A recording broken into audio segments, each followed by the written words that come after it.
The WHO, that's the World Health Organization, receives vast amounts of money from the United States, and we pay for a majority, a biggest portion of their money.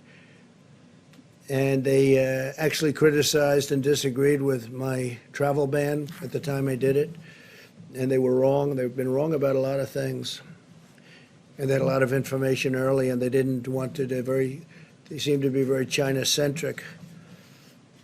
And we have to look into that. So we're going to look into it. We give a majority of the money that they get.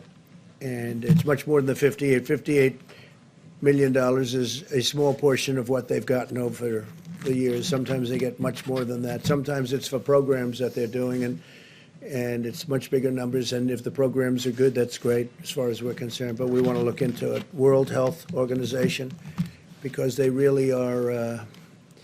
They called it wrong. They called it wrong. They missed the call.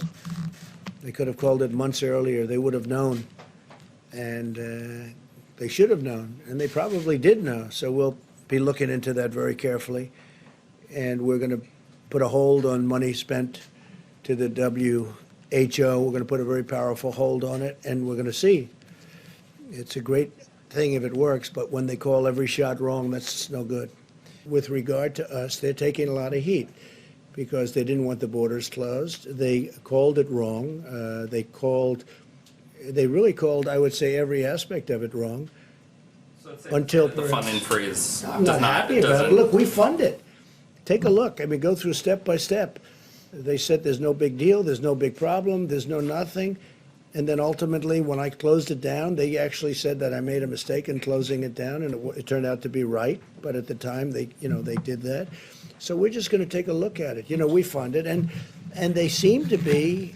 I said recently in social media, I said they seem to be very China-centric. That's a nice way of saying it, but they seem to be very China-centric. And they seem to err always on the side of China. And we fund it, so I want to look into it. Yes, please. Thanks. A quick follow-up on that. So is it time to freeze funding to the WHO during a pandemic? No, maybe not. I mean, I'm not saying I'm going to do it, but we're going to look at it. You did say that. We give a tremendous, no, I didn't. I said we're going to look at it. We're going to investigate it. We're going to look at it.